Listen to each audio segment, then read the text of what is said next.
Pessoal, nós vamos dar sequência no estudo do livro que está falando da criança e sua singularidade espiritual. Estamos no capítulo 3, que fala da preservação da vida. A vida é uma sinfonia perfeita quando procuramos desafiná-la, no círculo das notas que devemos emitir para sua máxima glorificação, somos compelidos a estacionar em pesado serviço de recomposição da harmonia quebrada. Então, é uma citação de André Luiz que vai dizer que existe uma sinfonia perfeita na vida.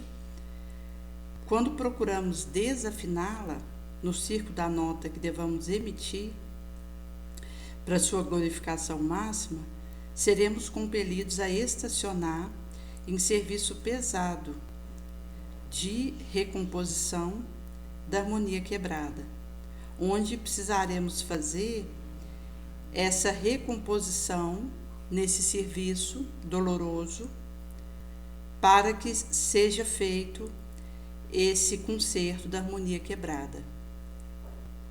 Quando falamos sobre preservação da vida, muitas questões vêm à tona em nossa mente, sobre o que é a vida, quando ela começa. Inclusive, nesse primeiro recorte que eu trago, diz do caminho expiatório para que nós possamos fazer esse areal. Erwin Schrödinger, um dos fundadores da mecânica quântica, prêmio Nobel de Física em 1943, provocou os cientistas da época, instigando a estudar sobre o que é a vida, no seu livro O que é Vida, o aspecto físico da célula viva. 50 anos depois, Martin Luther escreveram um livro em sua homenagem, trazendo sugestão sobre como a vida poderia ser explicada apenas como fenômeno físico, especulando sobre o futuro da biologia. Então, 50 anos depois, houve esse livro que traz sugestões de explicações da vida apenas como fenômeno físico, especulando sobre porvir da biologia. Até o momento ainda não conseguimos, enquanto ciência, conceituar a vida em seu aspecto mais amplo. Para aqueles que acreditam em um modelo bioético, pragmático, utilitarista, ou seja, quando a vida é considerada apenas sob o ponto de vista de individualidade, em que o ser humano se considera capaz de viver e exercer função orgânica, colocar em prática seu desejo de criação mental, sem depender de ninguém, a busca por esse mistério é e será uma constante ainda por um bom tempo. Então, vai ser trago que esse modelo utilitarista, bioético, pragmático, que está ligado a pragmatismo, motivação relacionada com a ação ou com a eficiência, revelando sentido prático e sabe ou quer agir com eficácia. Então, a partir de ser utilitarista, bioético, pragmático, isso é, quando a vida é considerada apenas sob o ponto de vista de individualidade, em que o ser humano se considera capaz de viver e exercer sua função orgânica, colocando em prática seu desejo de criação mental, sem depender de ninguém, a busca por esse mistério é e será uma constante ainda por um bom tempo.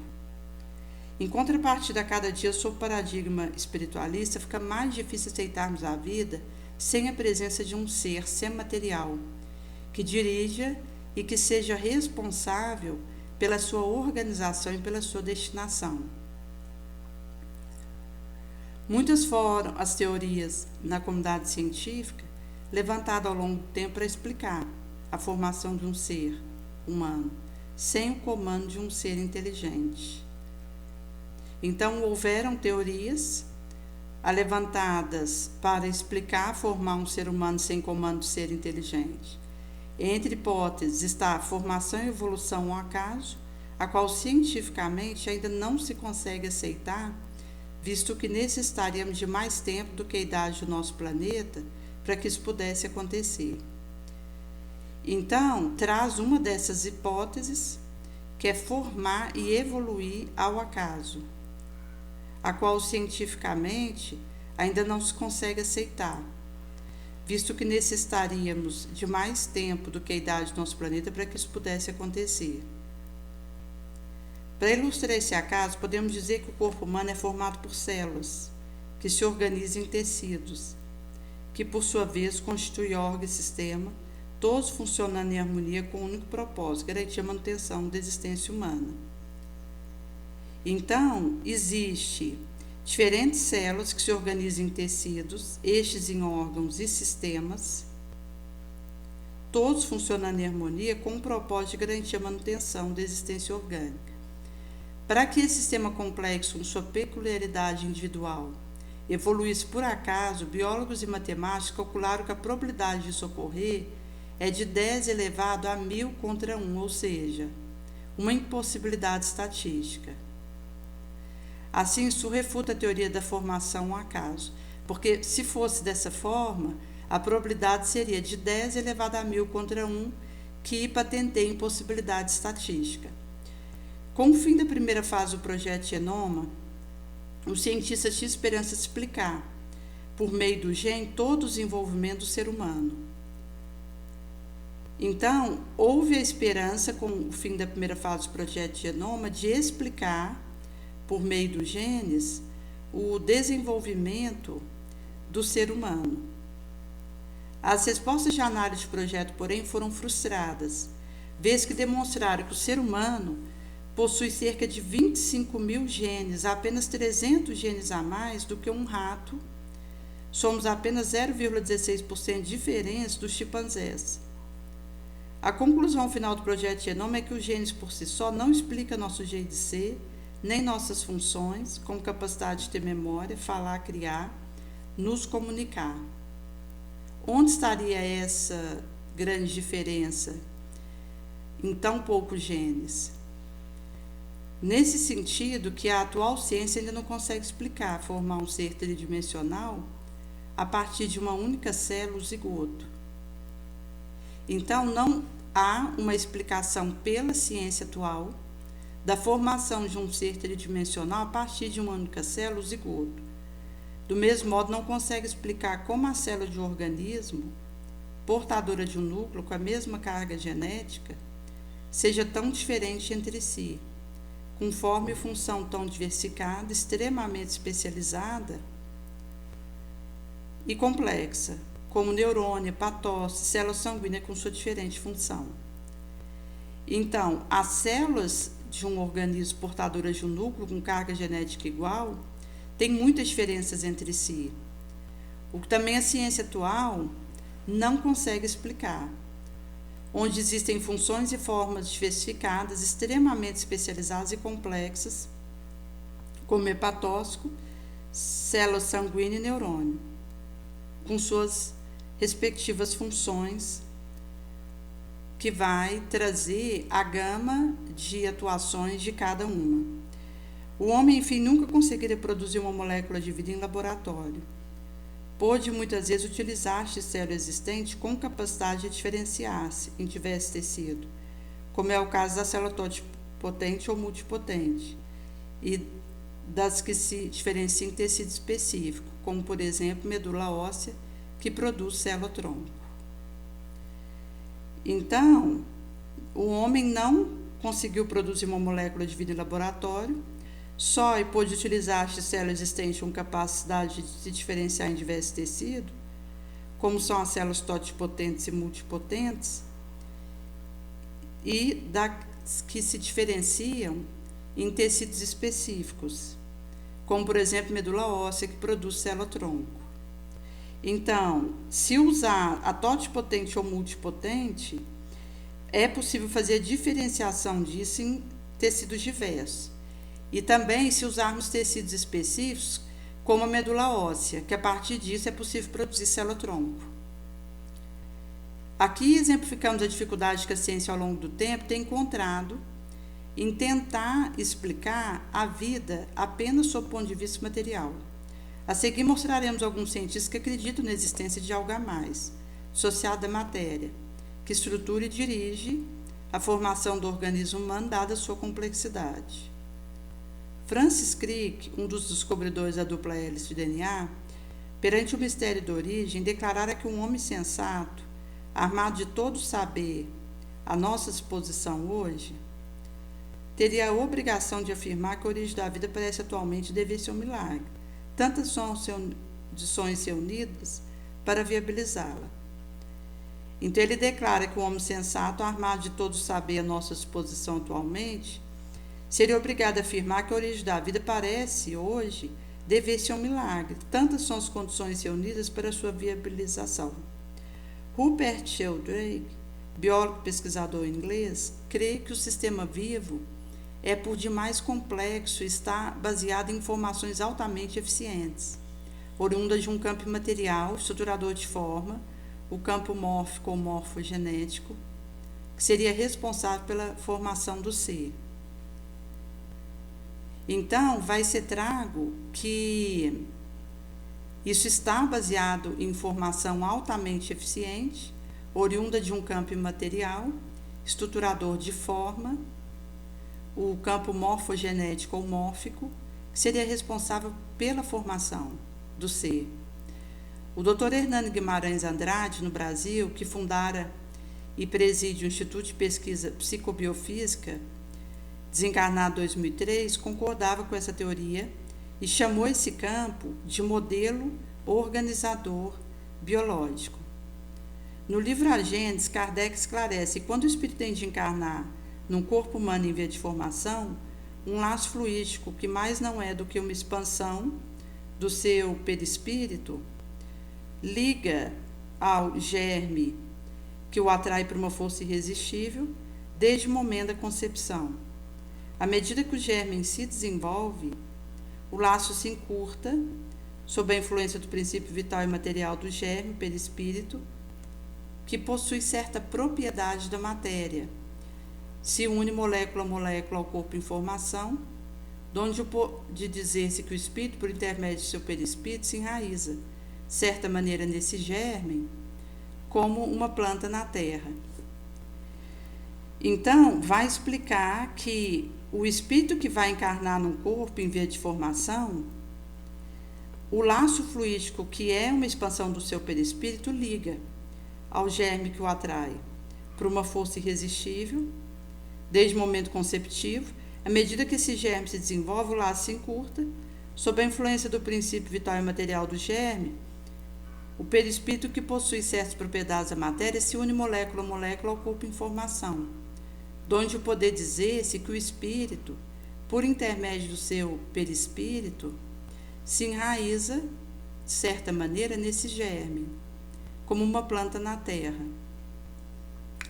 Quando o germe chega ao seu pleno desenvolvimento, completa a união, nasce então o ser para a vida exterior.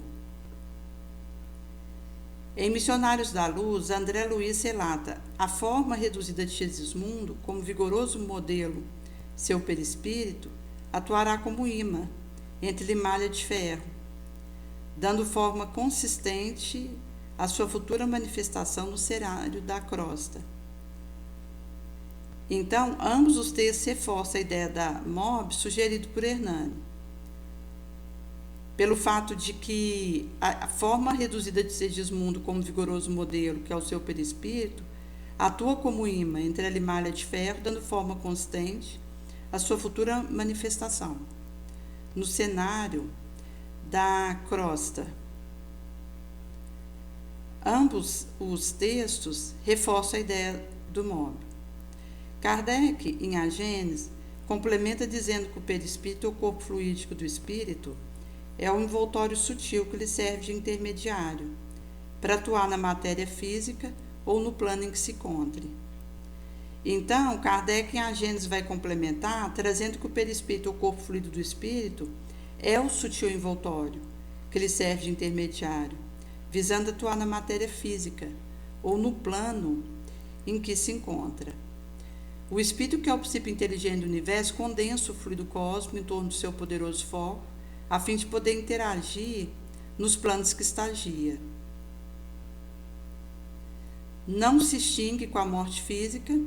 Então, essa condensação do fluido cósmico em torno do seu poderoso foco, que o espírito realiza, a fim de poder interagir no plano que estagia, isso não se extingue com a morte orgânica, apenas modifica sua característica vibratória no plano espiritual.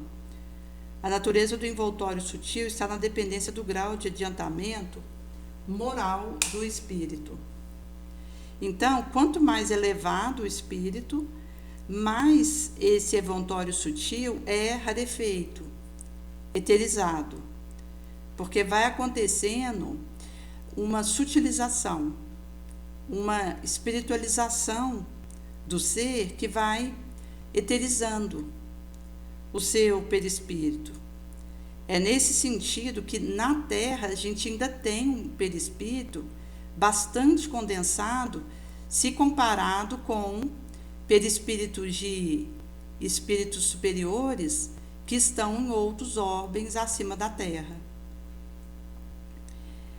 Assim, partindo do princípio de que a ciência ainda não conseguiu provar a origem da vida exclusivamente a partir da matéria, considerando que alguns cientistas estão começando a reconhecer a possibilidade de participação de um fator imaterial no comando da organização do ser vivo, vamos analisar o que a ciência e a espiritualidade têm a nos dizer sobre o início da vida. Então, nós vamos partir do princípio de que a ciência ainda não conseguiu provar a origem da vida, exclusivamente a partir da matéria. Alguns cientistas estão começando a reconhecer em Sancha de participação de um fator imaterial no comando da organização do ser vivo, para que possamos analisar o que a ciência e a espiritualidade têm a nos dizer sobre o início da vida. Os embriologistas Moore e Persaud nos esclarece em seu livro Embriologia Clínica que o desenvolvimento humano é um processo contínuo que começa quando o ósseo de uma mulher é fertilizado pelo espermatozoide de um homem. No Livro dos Espíritos, Kardec pergunta ao espírito superior em que momento a alma se une ao corpo. A resposta faz bem clara. A união começa na concepção. Desde o momento da concepção, o espírito designado para habitar tal corpo se liga a ele, por um laço fluídico, que vai se apertando cada vez mais até a criança nascer. Então, desde o momento conceptivo, o espírito que fora designado para habitar tal corpo se ligará a ele, por um laço fluídico, que vai se apertando cada vez mais até o nascimento da criança. Pensando do seu ponto de vista espírita, para cientificar o nosso pensamento, esse processo inicia com um planejamento reencarnatório do espírito, conforme descrito em Missionários da Luz. Então, sob a perspectiva espírita, fazendo a cientificação do pensamento, o processo inicia com um planejamento reencarnatório do espírito, consono descrito em Missionários da Luz, onde André ele coloca como fatores principais de análise o estudo de mapa genético, a situação em que houve o desencarne, necessidade de reconciliação, restabelecimento do perispírito lesado, auxílio do plano espiritual na preparação do ambiente que o espírito irá reencarnar, preparo de pais e familiares para recebê-lo e o auxílio na escolha dos genes que proporcionarão o veículo corporal mais adequado para a aquisição necessária durante sua volta à Terra. É vista a reencarnação como única forma de reconciliação consigo mesmo e com tantos quantos tiver pendência, e um trabalho de amor e auxílio mútuo nesse caminho de evolução espiritual. Com o auxílio do plano superior, o espírito será o responsável, por intermédio de sua vontade e por impulso mento-eletromagnético, pela formação do seu novo corpo. Em sendo assim, o espírito, com o auxílio do plano superior, será o responsável, por intermédio da sua vontade e por impulso mento-eletromagnético, pela formação do seu próprio corpo. Então, tanto o impulso mento-eletromagnético quanto a vontade do espírito reencarnante vai fazer a sua responsabilização da formação do seu próprio corpo. No livro Evolução em Dois Mundos, André ele confirma isso quando explica que, após a fecundação e união dos cromossomos materno e paterno, que foram selecionados com auxílio da espiritualidade superior, o espírito vai se desenvolver dentro dos caracteres genéticos herdados, já no reino humano. Juntamente com a mãe, serão determinadas divisões celulares no interior do ovo, edificando as bases do seu próprio destino, ou seja, o espírito com seu perispírito se ligará ao zigoto, união da célula germinativa masculina e feminina, e, de acordo com seu planejamento, dirigirá a formação do seu corpo material, podendo esse ser um corpo perfeito ou deficiente, ou que reflita um dano causado ao perispírito por lesão do corpo carnal em outras vidas. Lembrando que a lesão do corpo material lesa também o perispírito, o que induz a formação de um corpo alterado, mas que poderá ser restaurado com a reencarnação. Fogem desse contexto casos de reencarnações compulsórias, isto é, aquelas em que o espírito é submetido sem sua vontade. Seu corpo físico será talhado daquilo que necessita em determinada encarnação pela espiritualidade, pois não tem capacidade, desenvolvimento ou conhecimento suficiente para perceber sua necessidade, não lhe sendo possível alterar o plano de serviço que mereceu de que fora incumbido. Nesse sentido, que ele vai explicar que foge desse contexto em reencarnação compulsória, em que o espírito é submetido sem sua vontade. No caso em tela, seu organismo físico será talhado daquilo de que tem necessidade em determinada encarnação, sob o comando da espiritualidade, pois o próprio espírito não tem capacidade, nem desenvolvimento ou conhecimento suficiente para perceber sua necessidade. Então, seja conhecimento, capacidade, desenvolvimento para perceber a própria necessidade, não acontece, por isso não lhe é possível alterar o plano de serviço que mereceu ou de que foi incumbido, porque outros precisaram realizar isso por ele. Entre a terra e o céu, o instrutor Clarence comenta a morte prematura de uma criança, explicando que às vezes tem significação expiatória, necessário ao espírito que deserta do aprendizado, mas também o efeito de um remédio curativo. Então, Clarence ele vai dizer da morte prematura dessa criança, explicando que às vezes tem significação expiatória, necessária ao espírito que deserta do aprendizado, mas também o efeito de um remédio curativo. A carne, em muitos casos, é assim como um filtro que retém a impureza do corpo perispiritual, liberando de certos males nela adquiridos. Assim também são as moléstias complicadas longas, que guardam função específica. A legião de nascença, mongolismo, paralisia, tudo tem um porquê. Com base nos pontos discorridos, podemos afirmar que preservar a vida é compromisso, é obrigação de cada qual de nós. A vida é dádiva divina, aquisição inegociável em qualquer circunstância, pois é via essa oportunidade reencarnatória que obtemos a chance oferecida por Deus de progredir moralmente.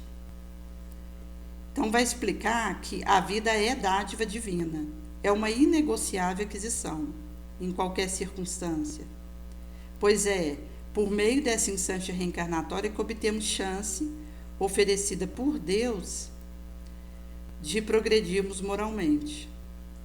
Dessa forma, nos reconciliaremos conosco mesmo, com aqueles que nos comprometemos em algum momento do passado, seja causando-lhes algum dano moral ou físico, seja atrapalhando de alguma forma sua trajetória em outros momentos enquanto encarnados. Então, essa reconciliação, tanto conosco mesmo, quanto com aquele que comprometemos em algum momento do pregresso, seja causando um dano moral ou físico, atrapalhando a trajetória de alguém de alguma forma em outros momentos enquanto encarnados. Somos espíritos eternos, mas sem a volta ao corpo físico, não temos instância de nos desvencilhar de nossa iniquidade. Em sendo assim, precisamos de voltar para a encarnação para termos a instância de nos desvencilharmos de nossa iniquidade. Somente Deus sabe o modo como isso acontecerá. Quanto tempo precisaremos para nos redimir? Ou em que situações isso acontecerá? Nesse sentido que Deus sabe o modo como acontecerá, quanto tempo precisaremos para nos auto-redimir ou em que situações isso acontecerá. Voltamos então ao corpo material, que, como vimos, exceto no caso de reencarnação compulsória, é formada pela indução mental do espírito, pela vontade, porque este entendeu, aceitou seu planejamento encarnatório essas dificuldades. Tanto houve entendimento quanto aceitação daquilo que precisaria viver no mapa reencarnatório da minha encarnação na Terra. Essas podem ser deficiência física ou mental, impossibilidade de raciocinar e também de razão, ou qualquer outra gama alterativa, como necessidade ou meio para cumprir sua prova. Como numa série que eu estava assistindo na adolescência, que traz um adolescente de 13 anos que traz das suas experiências pregressas já situações que ele não conseguiu digerir, diluir adequadamente, porque, inclusive, o pai, que teve um genitor que o agredia fisicamente muito, ele quis criar os filhos de maneira pacífica, sem agressão, e de maneira a oferecer para o filho aquilo que ele não tinha recebido na sua educação, vindo do pai para ele. E acaba que mostra a frustração desse pai e da mãe desse adolescente, e também da irmã mais velha, que, ao perceberem que ele tinha se envolvido numa situação de homicídio, tentam perceber onde possam ter falhado na criação do filho.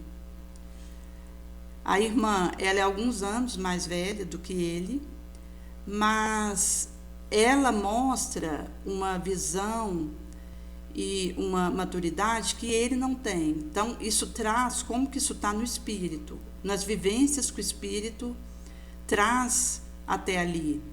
Porque, às vezes, dois irmãos que teve a mesma educação, cresceram no mesmo ambiente e sob estímulos parecidos, são dois espíritos completamente diferentes. E é nesse sentido que a série ela mostra como esse adolescente estava numa situação de receber bullying, vindo de uma moça, e inclusive relata a questão da rede social, porque traz o Instagram, onde esse adolescente tinha e usava a rede para se conectar com os outros.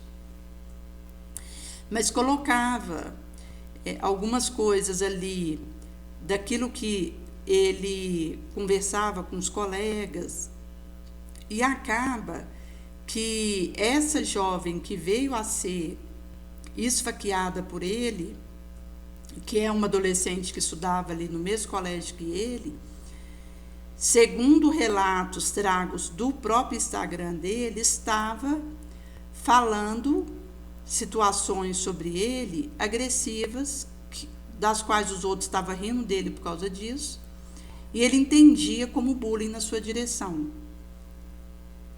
Então, acaba que ele estava se sentindo diminuído, humilhado, pelo fato dela trazer que uma porcentagem significativa de meninas terem interesse num porcentagem limitada de meninos, querendo dizer que ele estava excluído, até porque ele tinha uma aproximação com ela, eram conhecidos, e ele estava se sentindo menoscabado diante de outros meninos.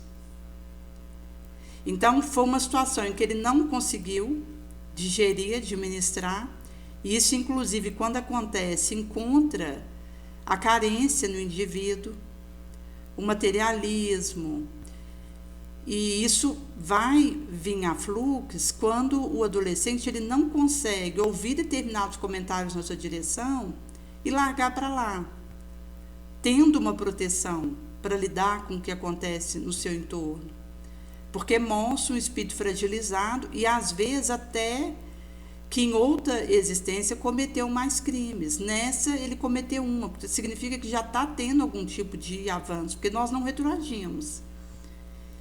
E é nesse sentido que vão acontecendo as experiências que a gente vai amealhando as vivências e os aprendizados daquilo. Por isso que na trama, no recorte em que ele está ali com a psicóloga, no centro reclusório em que ele estava aguardando julgamento, até ali ele se declarava inocente. Inclusive um amigo seu da escola, da sua sala, tinha confessado ter arrumado a faca com a qual ele esfaqueou a garota e acabou sendo preso por isso, mas esse amigo não estava sendo acusado do crime hediondo que ele houvera cometido. Então é esse adolescente que estava com essa acusação, mas que se dizia inocente. E no momento em que ele tem essa interação de alguns encontros com essa psicóloga, que estava fazendo uma análise da mente desse adolescente para saber, trazendo para o processo dele para o juiz, como estava a sua condição psíquica, até mesmo porque seria plausível de alegar uma reclusão num centro de assistência à saúde mental. Porque, inclusive, ele com 13 anos não seria condenado como alguém de maior. Mas, no caso de ser considerado culpado, ele seria permanecido preso, mas poderia, como a psicóloga aclarou para ele no momento de julgamento, pedir a reclusão num centro de saúde mental. Então, eles têm alguns embates nas sessões dela com ele. Em alguns momentos ele se irrita e vai contra ela, e é uma situação tensa porque ela estava ali com ele e poderia inclusive ser agredida, porque ele demonstra alguns descontrole de cólera, de autocomando, de autodomínio, que já traz ainda a fragmentação de personalidade que ele trazia, e em sendo assim dificuldade do pregresso que o encontrava ali, que é algo que ele ainda não tinha resolvido. E a mãe desse adolescente relata que durante a noite ele estava dentro do quarto com a luz acesa, mexendo no computador, no celular, e ela falava de fora do quarto para ele dormir, que cedo tinha aula, e ele apagava a luz, mas não respondia nada. Então, na verdade, esse adolescente, ele estava dentro do quarto, os pais achando que ele estava seguro, porque estava dentro de casa, mas ele estava tendo contato com uma série de informações e interferências, influências danosas para ele. E é nesse sentido que, quando ele, então, perante a situação do bullying que estava vindo na sua direção, ele não teve estrutura para poder digerir isso e prosseguir. E a gente tem relatos de crianças entre 7 e 11 anos em que está aumentando a ideação suicida e autoextermínio nessa fase, devido a se sentir rejeitado na escola, excluído, discriminado, bulinado, em que a criança, tendo palavras na sua direção que ela entende como agressões a ela, não consegue lidar com isso. Inclusive, isso está ligado às falas que acontecem dentro de casa, que essa criança precisa devolver o que receber fora do ambiente de casa. Inclusive, tem criança que é constrangida a isso.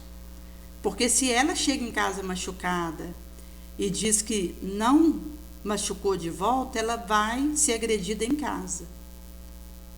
Então, esses discursos desequilibram a criança, porque dependendo do passado espiritual que ela traz, ela não tem estrutura para se manter equilibrada quando vê alguém no ambiente escolar a agredindo, por causa do discurso que ela recebe em casa. E é nesse sentido que não é alguém que me rejeita ou que me abandona, o outro foi embora, o outro se afastou. Mas esses sentimentos que essa criança possa ter, de se sentir carente, de se sentir humilhada, de se sentir rejeitada, traída, abandonada, isso tem a ver com o desequilíbrio que é interior. É a óptica desse espírito que está distorcida e que acaba fazendo uma leitura do que está acontecendo que a destempera, desequilibra. E ela não consegue continuar harmonizada minimamente devido àquilo que ela está trazendo de informação referente ao que acontece com ela. Inclusive, há um relato dessa série que diz que quando esse adolescente ele ia para participar de jogos de futebol e correlato em que ele ficava como goleiro, ele não era bom nisso, mas o pai houvera orientado ele a participar de esporte, como outros em que ele acabou deixando, e o pai, assistindo próximo a ele, via os outros pais rindo dele, porque ele acabava deixando a bola entrar no gol e não tinha uma atuação como esperavam dele. E quando acontecia isso, ele olhava para o pai, mostrando como ele dependia da aprovação, do aplauso do pai. E acabava que o pai, percebendo isso, não conseguia olhar para ele nesses momentos, ele desviava o olhar.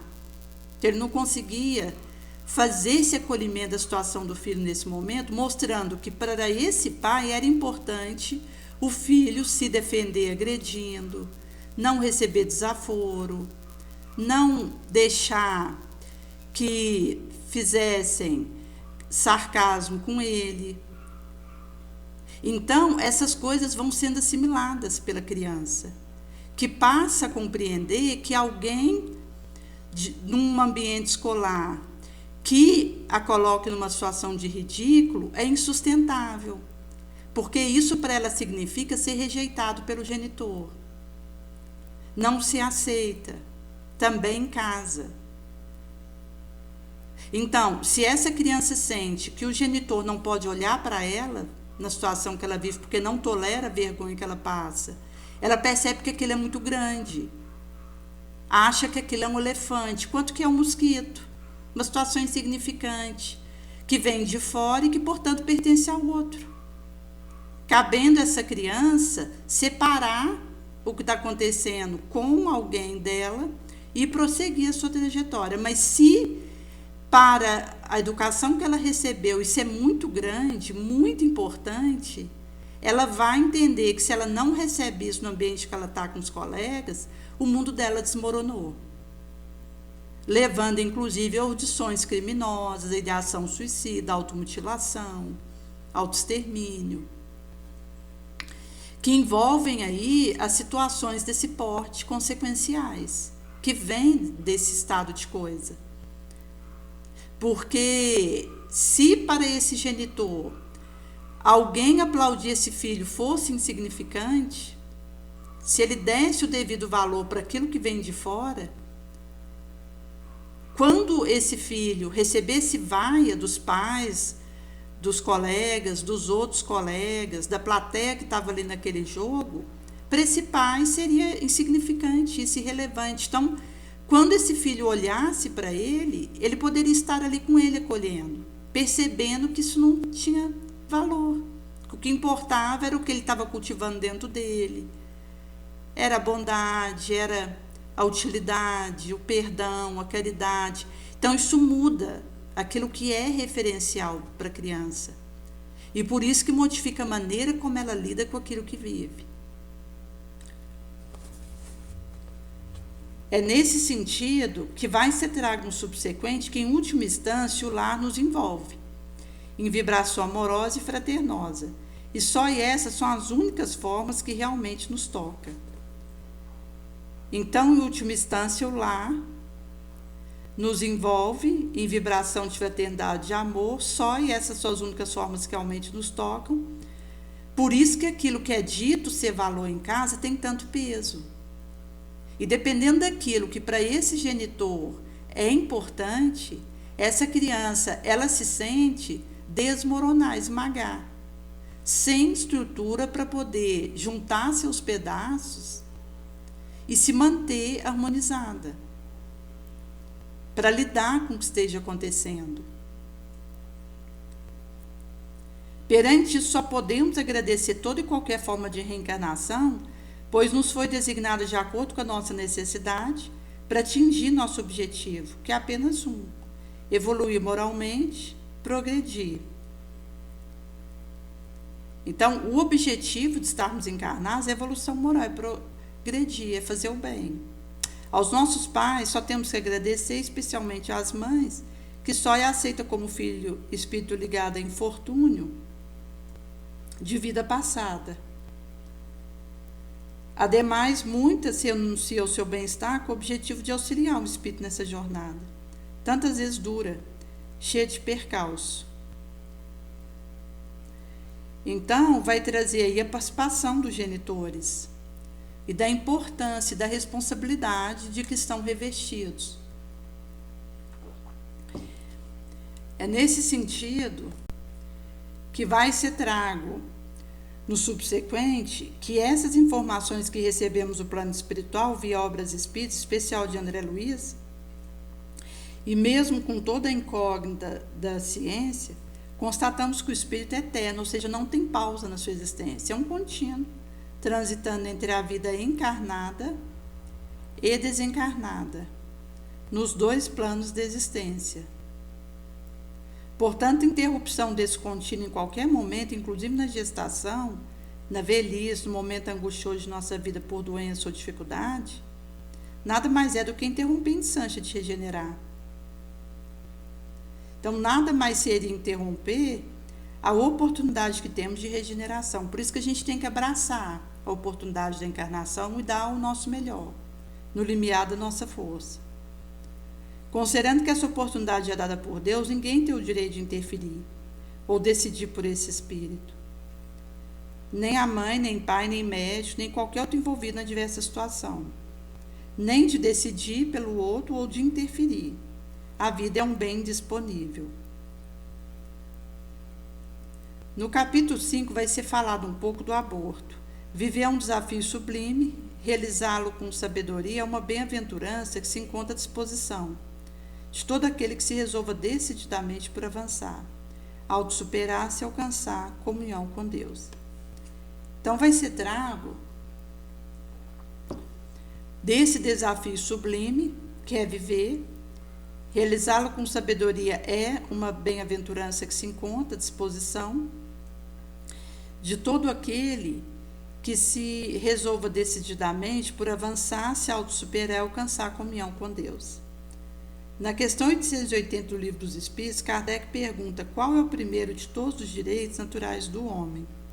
Ao que os Espíritos respondem: o de viver. É por isso que ninguém tem o direito de atentar contra a vida do semelhante ou fazer qualquer coisa que possa comprometer sua existência corpórea. Sobre o tema desse capítulo, a questão 358 diz que o aborto provocado é um crime, qualquer que seja a concepção, seria a pergunta. Então, qualquer que seja a época da concepção, o aborto provocado é crime? Resposta: há sempre crime quando se transgride a lei de Deus. A mãe ou qualquer pessoa cometerá sempre um crime ao tirar a vida de uma criança antes de seu nascimento, porque isso é impedir a alma de passar pela prova de que o corpo devia ser um instrumento. Pelo fato de isso se impedir a alma de passar por prova de que o corpo devia ser um instrumento. Ao observar a descrição acima, deduzimos que qualquer infração à lei do amor gera consequência grave no plano individual e coletivo da criatura. Diante de tudo que recebemos de esclarecimento e dessa doutrina consoladora de luz que nos traz esperança e explicação ao nosso infortúnio, não conseguimos vislumbrar qualquer instância de permissividade ao aborto. Então, vai explicar os esclarecimentos da doutrina consoladora de luz, que nos traz esperança, explicação ao nosso infortúnio. Não podemos vislumbrar qualquer instância de permissividade ao aborto. A única exceção ocorre quando a mãe esteja sob risco de morte, situação que o codificador menciona como resposta à questão 359 do Livro dos Espíritos. Com base nesse conhecimento, incentivar a redução de risco para a mãe, como no caso de aborto clandestino, ou em alguns países onde é adotado como política pública de controle de natalidade, ou ainda justificar que não existe vida até determinada fase da gestação, é argumento que também podemos contestar. Porque quando justificamos que não existe vida até determinada fase da gestação, e sim um amontoado de células, são argumentos que deveremos contestar. Com vista a esclarecer melhor esse tema, apresentaremos alguns trabalhos que demonstram a vida individualizada, presente desde o início da gestação. É importante ressaltar que atualmente, com o recurso de exame diagnóstico, em especial ultrassonografia, é possível acompanhar o desenvolvimento embrionário fetal em qualquer fase até o nascimento. Em sendo assim, vai ser trago alguns trabalhos, ressaltando também que com os recursos de exames diagnósticos, em especial ultrassonografia, acompanhamos o desenvolvimento embrionário fetal em qualquer fase até o nascimento. A psicanalista italiana Alessandra Piontelli acompanhou durante vários meses pela ultrassonografia 11 fetos, em 4 gestações gemelares e 3 gestações de fetos únicos, a partir da 16ª semana de gestação, 5 a 6 vezes ao mês. Assim, conseguiu demonstrar um comportamento independente a partir da 6ª ou 7ª semana de gestação. Então, o comportamento independente a partir da 6ª ou 7ª semana de gestação foi demonstrado. A pesquisadora descreveu o caso de gêmeos dizigóticos obviterinos formados por 2 óvulos distintos, que caracteriza 2 crianças geneticamente diferentes, um menino e uma menina, percebendo seus comportamentos. A menina mais expansiva buscava o contato com o irmão e o menino mais retraído enfiava a cabeça na placenta ou colocava as mãos em seu rosto, tentando fugir dela. A menina era mais agitada e inquieta e o irmão mais acanhado, o que se confirmou após o nascimento. Como a pesquisadora acompanhou os fetos durante toda a gestação pela ultrassonografia e por 1 ano após o nascimento e alguns até o 5º ano de vida, conseguiu assinalar o traço marcante da personalidade de cada um e constatou que o padrão de comportamento se confirmava em todos os casos no decorrer do desenvolvimento. Então, vai trazido o acompanhamento dos fetos durante toda a gestação, pela ultrassonografia, por 1 ano após o nascimento também esse acompanhamento continuou e alguns até o 5º ano de vida, conseguindo assinalar traços marcantes de personalidade de cada qual e constatando que o padrão de comportamento se confirmava em todos os casos, no decorrer do desenvolvimento. A doutora Piontelli verificou que cada feto é um ser altamente individualizado. Essa individualização é desde o nascimento e não está sujeita apenas a ser moldado pelo meio ambiente. Tem relacionamento intenso com a sua mãe, sendo capaz de captar seu estado emocional, sentir quais sentimentos de afetividade dela em relação a ele. No acompanhamento desses fetos, após o nascimento, foi possível perceber a influência do comportamento fetal e aquele durante o desenvolvimento do indivíduo. Então, foi feito o acompanhamento dos fetos após o nascimento, sendo possível perceber a influência do comportamento fetal e aquele durante o desenvolvimento do indivíduo. O neurologista austríaco Dr. Precht, ao estudar a movimentação dos embriões em fetos, demonstra que a sensibilidade cutânea é a primeira a aparecer, assim como que nervos e músculos têm resposta reflexa a partir de 6 a 7 semanas após a concepção. Então, de 6 a 7 semanas após a concepção, nervo e músculo têm resposta reflexa. Com 1 mês e meio de gestação, mesmo sem a rede neural totalmente formada, se detecta a função cerebral, que repercute com a atividade motora, sensorial do feto. Até 8 semanas de gestação final do período embrionário, serão formadas estruturas básicas do sistema nervoso central, havendo continuidade de função neural da vida pré-natal após natal. Então, com 1 mês e meio de gestação, mesmo sem essa rede neural totalmente formada, detecta a função cerebral a repercutir com a atividade motora, sensorial do feto.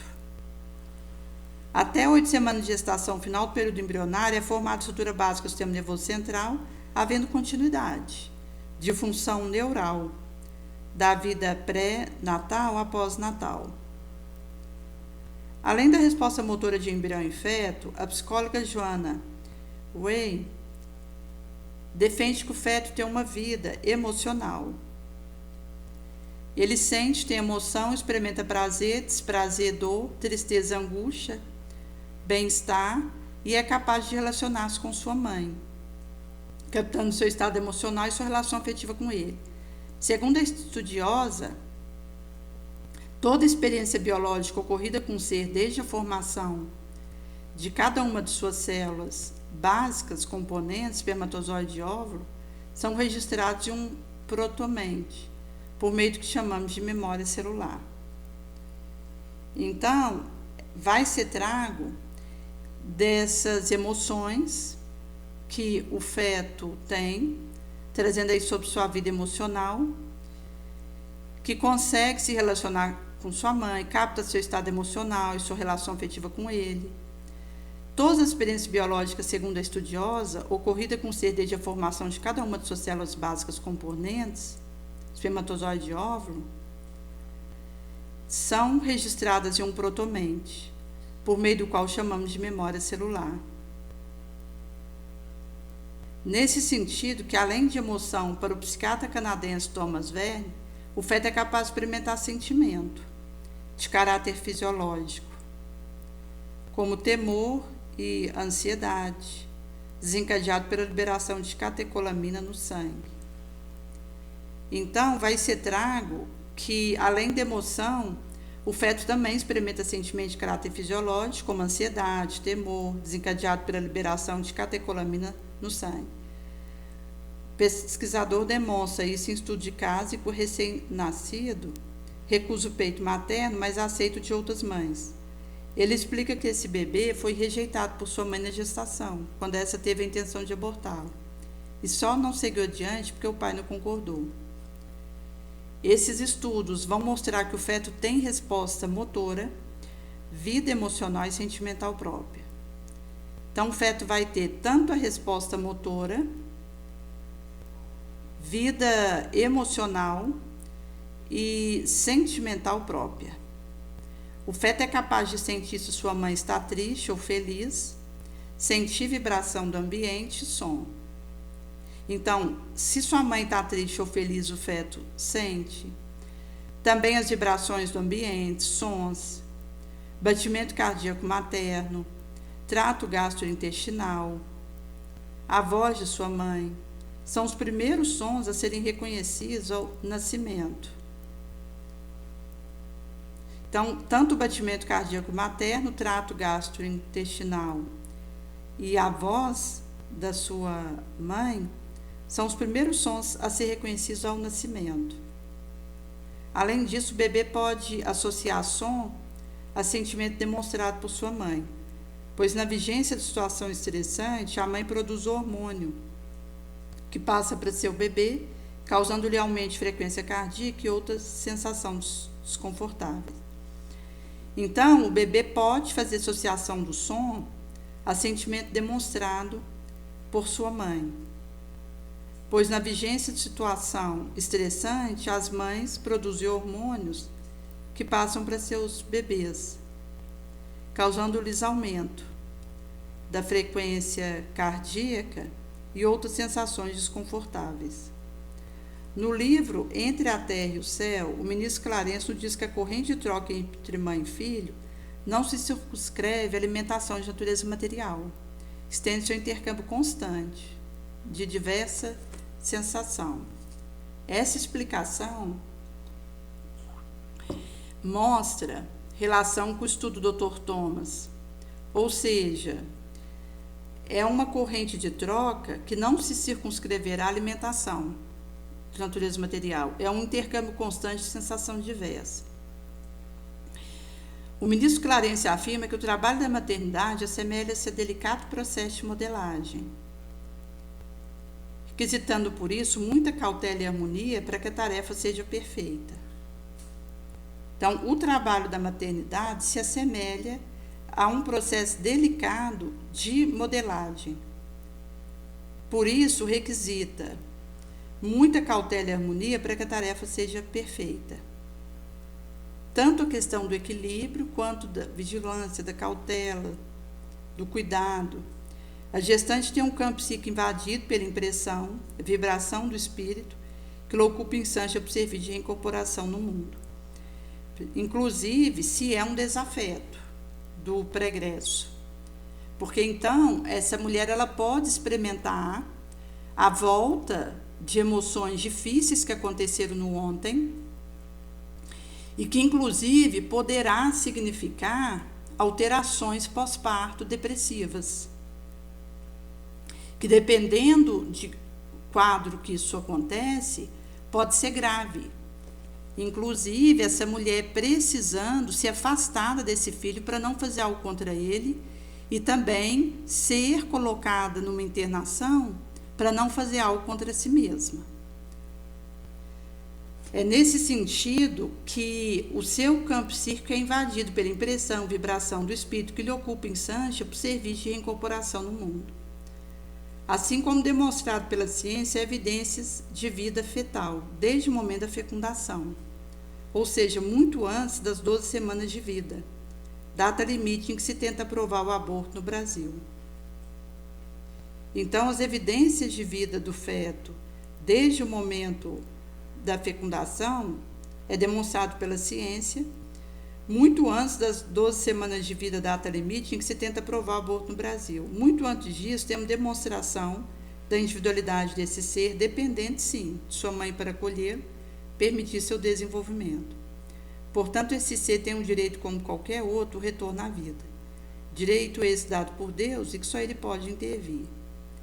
Pertencente à temática do aborto, teceremos alguns comentários acerca de criança anencéfala, com malformação múltipla, portadora de doença sindrômica e toda e qualquer gama de alteração mental ou física. Com base na demonstração científica que descrevemos anteriormente, cabe aqui o comentário de que, mesmo aqueles espíritos que apresentam sérios comprometimentos físicos e mentais, trazem da mesma forma, pelo que vimos, capacidade de interação e assimilação dessas trocas afetivas entre mãe e filho, guardando memória afetiva desse entrelaçamento de alma e desse amor.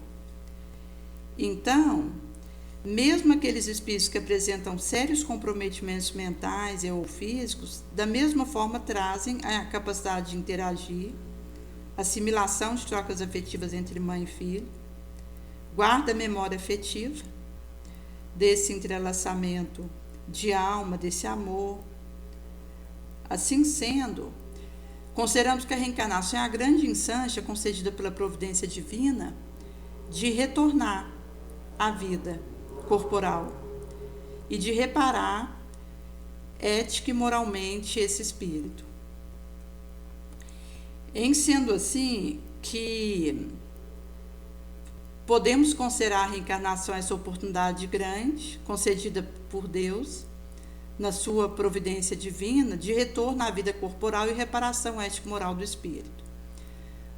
No mundo maior, Calderaro, o instrutor de André Luiz, explica que a maioria dos casos de alienação mental decorre de ausência voluntária ou involuntária da alma à realidade. E acrescenta que todo desequilíbrio promana o afastamento da lei. Então, a maioria dos casos de alienação psíquica vem da ausência voluntária ou involuntária da alma à realidade. Acrescenta que todo desequilíbrio promana do afastamento da lei. Examinando a criança sofredora como enigma, sem solução, alguns médicos insensatos da Terra se lembram, talvez, da morte suave. Ignoram que entre as paredes de um lar modesto, o médico divino, utilizando um corpo incurável e o amor até o sacrifício de um coração materno, restitui equilíbrio ao espírito eterno, a fim de que, sob a ruína do pregresso, possa irmanar para glorioso destino. Então, ao fazer o exame da criança sofredora como enigma sem solução, alguns esculápios insensatos, terrícolas, se lembram talvez da morte suave, ignorando que entre as paredes de um lar modesto, o divino médico, utilizando um corpo incurável e o amor até o sacrifício de um materno coração, restitui harmonia a espíritos eternos, a fim de que sob as ruínas do pregresso possa irmanar-se para gloriosos destinos. Em sendo assim, mãezinhas queridas que recebem esses pequenos seres, saibam que somente com seu amor, sua dedicação e suas renúncias, em favor do auxílio desse filhinho, o caminho de reconstrução e reequilíbrio dele será restituído. Então, é pela renúncia, é pela dedicação, é pelo amor, que o caminho de reconstrução, reequilíbrio do filho será restituído.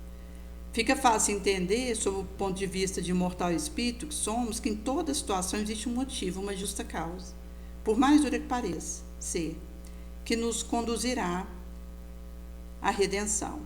Então, em toda situação existe um motivo, uma causa justa, por mais dura possa parecer, mas que nos conduzirá à redenção. No subsequente, vai ser falado um pouco sobre as consequências espirituais para os envolvidos no aborto, trazendo um pouco do que vem do subsequente dessa situação e que tem implicações gravosas. É por esse motivo que é feito esse esclarecimento na nossa direção, porque o amor cobre a multidão das nossas falhas. Então, é possível nós estarmos indo ao encontro pelo testemunho de amar, porque isso vai nos ajudando a ir diminuindo nossos débitos e conquistando créditos morais. Inclusive pela ação do neurônio espelho, que ideia forte prevaleça sobre ideia fraca, porque o amor é a força mais poderosa que existe. E pelo testemunho, via neurônio espelho, a gente vai ser um convite benéfico para o outro para viver isso também. Por isso Jesus vai nos dizer: vende o que possui, dá em esmola, faz para vós roupas que não se envelhecem, ajunta no céu tesouro que não se acaba, onde o ladrão não rouba, a traça não rói. Porque onde está vosso tesouro, aí também estará o vosso coração. Por esse motivo que isso nos leva a esse serviço onde há necessidade, não apenas onde há conforto, a ajudar gratuitamente, dando de graça o que de graça recebemos, fazendo bem sem que a mão esquerda saiba o que faz a mão direita, cultivando paciência, mansuetude, compreensão, renúncia, que se renovam, reconhecendo que cada situação que nós vivemos, alguém diante de nós é ensancha que o Senhor nos dá de servirmos a Ele, de resolvermos nossas pendências morais e de conseguirmos fazer uma prática na Terra que vá nos dando uma experiência de aprendizado real, de internalização do bem, onde nós possamos, quando soar o momento de demandarmos o além, olhar para trás e ver que por onde passamos deixamos frutos positivos, onde essa percepção vai nos dando também essa serenidade consciencial das expiações que nos encontrar, seja do nosso pregresso, mas que já não haja causas a gerar expiações para nós, hoje ou no porvir, do momento presente, pelo fato da nossa consciência estar desperta, observando, vigiando, orando, seguindo, leais após o Mestre.